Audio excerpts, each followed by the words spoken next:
How great is the burden you are willing to bear for others? Are you actually willing to go out of your way to help someone when it may inconvenience you a bit?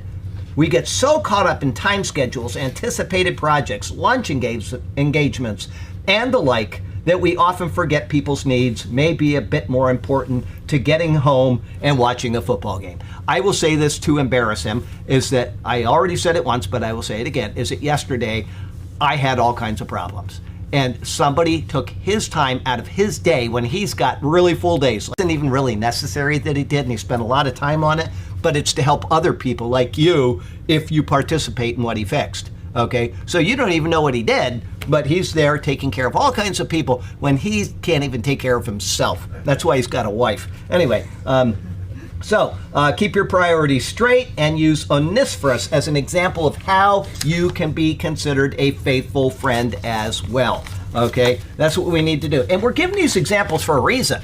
It's not like God is saying, well, you know what, I'm just going to put these words into the Bible and, he's given everything in here for a reason. And the reason is so that we can learn how to properly conduct our lives in the presence of the Lord.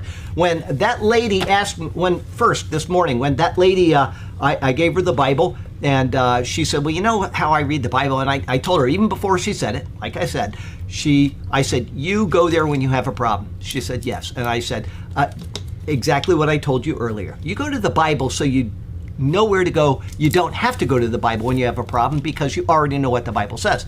And then I explained to her what I explain to you all the time. And this, I want her to remember this, and I want you to remember this. We cannot know God. It is impossible to know God apart from knowing Jesus Christ. It's impossible. We can know things about God, but we cannot know God. It is impossible. He is the one that allows us to understand who God is. And we cannot know. It is impossible to know Jesus Christ without knowing the Bible. You can't.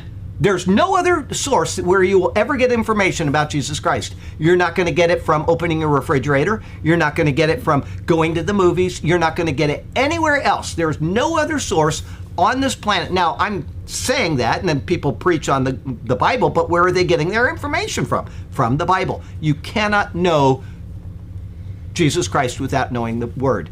So, if you don't know this Word, you can't know God. Okay? That's the point. Please read your Bible.